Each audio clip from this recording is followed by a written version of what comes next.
This segment of Open Up is brought to you in part by Weed, the locally owned company that has everything you need for lush, weed-free gardens and lawns, from the smallest backyards to the property of the biggest businesses, and with top quality equipment and products better than the big chains, and they service what they sell. Located on Rosedale Highway, just east of Callaway, across from the promenade. Be loyal, buy local, abetaweed.com. You bet. Keep that money here at home. Yes. Welcome back to Open Up. I'm Tina Miller, and a thank you to all of you all across the nation and the world that's watching, and thanks to our studio audience live. You bet. John, I want to say happy birthday to a viewer in Temple Hills, Maryland. All right. And also our guest has a birthday in 2 days. 2 days. 2 days. Mm-hmm. So welcome. This is our guest. Do you want to talk about him? Eddie Summers, a pastor, a dynamic pastor here in Bakersfield. His congregation, part of them are here to support him. But he had an idea some time ago to write a book. And the timing of the way this has come about, the title, Eddie, tell us about, we just heard from Susan Vanderpool, 10 years from the day that Bob died, and they didn't plan it. It was just one of those things that just magically happened and providentially happened. Tell us about your book and its origins, 50 Shades of Grace. I started writing. Thank you very much. Wasn't expecting that. And isn't there a little subtitle, Life, what is it? Free at Last. Free at Last. Free Yes. at Last. Okay. Yeah. Well, I started writing the book a couple of years ago, and I knew it was going to be about grace because grace is my life message. I pastor a church called Grace, and so I started writing the book, but I didn't know what I was going to call it. I had different titles here and there, and my wife and I were in Orange County and getting ready to go to dinner, and she looked at me in the car and she said, "I got the name of your book." And I said, "Oh, okay." And she said, 50 Shades of Grace. And I said, "That's it." So I called my editor, and we divided the book into 50 Did you know shades. about the other book, 50 Shades of Grey? I had heard about that, yes, and never read the book, never saw the movie, don't intend to, but I heard about it, and I thought, wow, that's kind of catchy. And so we finished it late last year, and the editor said, this is going to be great timing. The paperback hard copy is in town today.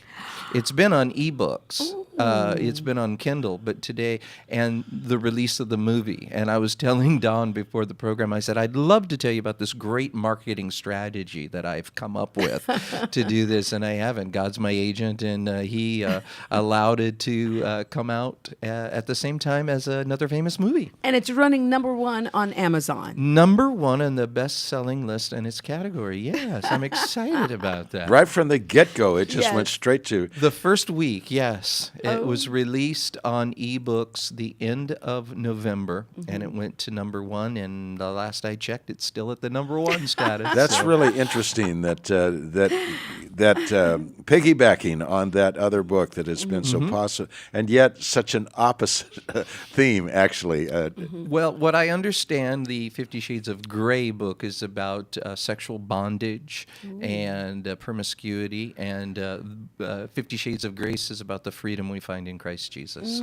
So I call it God's answer to 50 Shades of Grey.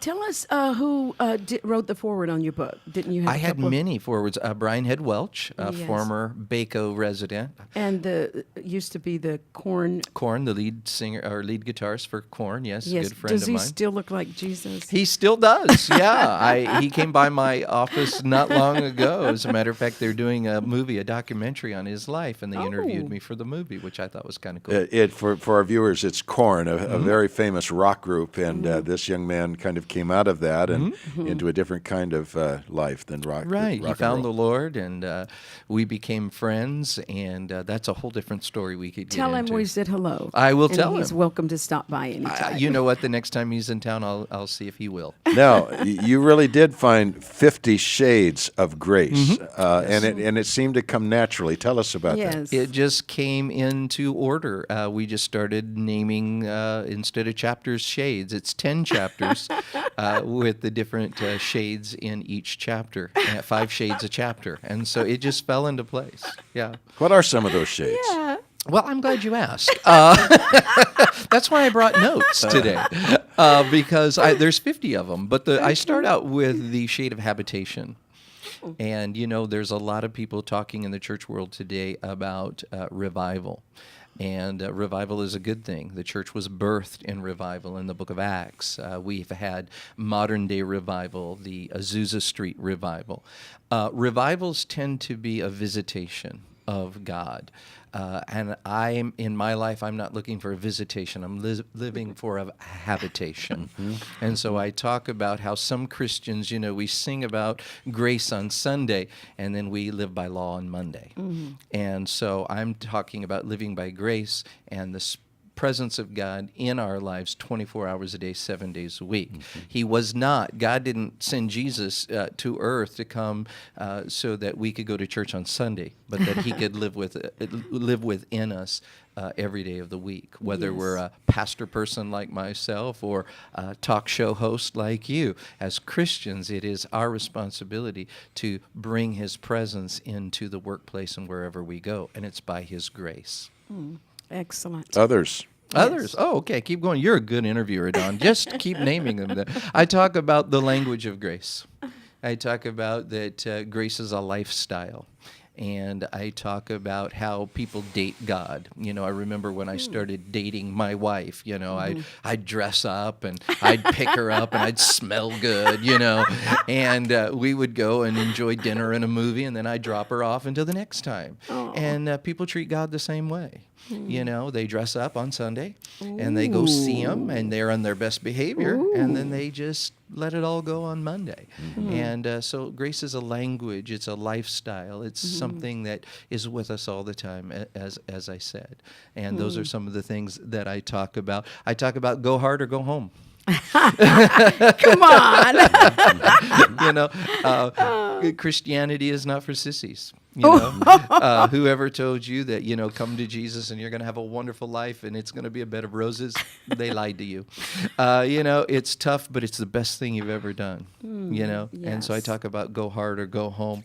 I talk about covenant versus contract, and that we live in a covenant with God, not a contract. And explain that difference. Well, we live in a contractual society. I buy a house from you, we sign a contract, you're going to give me this house, it's so much down, so much a month, and then if I, break my end of the deal or you break your end of the deal, then the contract is null and void. A covenant is different, because a covenant, and the closest thing that we have to a covenant with God in our society is marriage. And marriage is not a contract. It's a covenant. God has a covenant with us. And the thing about a covenant is it can be broken, but it doesn't excuse you from your part of the covenant. And so that's a great picture of God's grace, is we are joined to him by a prayer of confessing our mouth Jesus and believing in our hearts that God raised him from the dead. We come into his family, and we have a covenant. But even if we break our end of the covenant, God is still obligated. And that's why he never leaves us, and that's why grace is so good, because grace is not about our performance. Grace is about his performance, what he did on the cross. And we have so many Christians that, I'll receive my salvation by grace. I didn't earn it, but it's a free gift. And then we work for God in every other area of our life. If we need healing in our bodies, well, if we fast, if we pray, if we do these things. And that's, God doesn't heal us because of our performance. He heals us because he loves us. I heard Kenneth Copeland say the other day, God doesn't even heal us because we have faith. He heals us because he loves us. We're his children, and that's what grace is about. I'm going fast because I have so much to say. Tell us more then. Tell us more. Well, grace is my life's message. Yes. I, as a charismatic Pentecostal, we probably, my particular brand of Christianity probably talks about grace less than anybody else, and I think that's why it came such a live subject for me, is because I've experienced the grace of God. It's not about who I am, what I've done, my education, my experience. It's all about, and the last caller talked about, how God orchestrates our life. And when we try to do it, we get in God's way. But when God does it, it's just a tremendous work. A good friend of mine, Pastor James Ranger, who pastors here in Bakersfield, great church, New Life Center, he was talking one day about he had a dream that he was climbing a mountain, and he was, he was on this this real narrow ledge, and he was hugging the mountain, and he was climbing up, and in his dream he saw God's hand come down, and he went, "I got this one, God." And that's our human pride, our human nature. And God really spoke that through that dream to Pastor James, that no, James, it's not about, and he's a very talented man, a great pastor here in our community, but even in his greatness, he needs God. Yes. And in the book, I thank Brian Welch, because even rock stars need grace, and we all need his grace. Yes. I want to just insert here. Okay. We just heard Pastor Eddie talking about another fellow's church, New Life Center, and James Ranger, and a global Christian leader once said of Bakersfield. He said, "You can't be in Bakersfield for 10 minutes talking to a brother that he's not praising someone else's work." Do you know what's happening at First Methodist? It's just great. You know what's happening at St. Francis Catholic Church? It's marvelous. He said, "Do you know how rare that is in Christendom today? That there's a special spirit in this town of sharing and reaching out and embracing one another." And I commend you for doing that here in our air. Well, thank you. Yes. This is kingdom work. Yes. And kingdom is different than church work. Yeah. I don't do church work. Yeah. Church work is building a church. Kingdom is building his kingdom. And that's what the book is all about. And that's why I released it, not for the money, not for to be the #1 bestseller. I mean, I thank God for that. And certainly not for my notoriety, but that people know about the kingdom. And it's great people that have poured into my life, and I just want to give back to my community. That's why it's starting right here in Baco. Now, remind me, we've got one more segment left, do we Yes, not? yes. We're going to take a break here, and then I've got some things to ask you. Oh, Eddie, here when comes we the go. hard part, right? All right, we'll be right back with Eddie Summers and 50 Shades of Grace.